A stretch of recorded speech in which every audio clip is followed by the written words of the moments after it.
বিবাহ হচ্ছে না। বিবাহের জন্য পিতামাতা চেষ্টা করছে, অনেকভাবে সম্বন্ধ দেখছে, কিন্তু বিবাহ হচ্ছে না।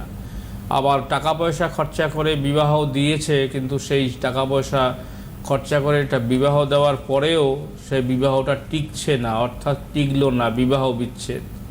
এই নিয়ে আজকে যাব আমরা লাইট ফ্লিং অনুষ্ঠানে। প্রথমে বলি, যাদের লগ্নে শনি বসে আছে, সপ্তমে মঙ্গল বসে আছে, তাদের বিবাহ সমস্যা। যাদের লগ্নপতি সপ্তমপতি লগ্নে অবস্থান করছে, তাদের বিবাহ সমস্যা। যাদের সপ্তমপতি দ্বাদশে অবস্থান করছে, তাদের বিবাহ সমস্যা। এবারে বিবাহ বিচ্ছেদ। কিংবা বিবাহ বিচ্ছেদ, আপনি হয়তো এত টাকা পয়সা খরচা করে বিবাহ দিচ্ছেন, কিন্তু বিবাহ টিকছে না। বারবার এটাই বলবো, কারণ এখন ঘরে ঘরে এটা হচ্ছে। যেমন আপনার সপ্তমপতি যদি অষ্টমে অবস্থান করে বা অষ্টমপতি সপ্তমে অবস্থান করে, তাহলে বিবাহ বিচ্ছেদ 100% শিওর, বিবাহ বিচ্ছেদ হবেই।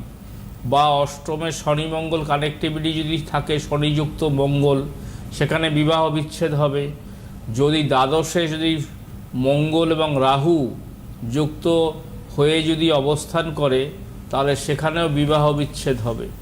এবারে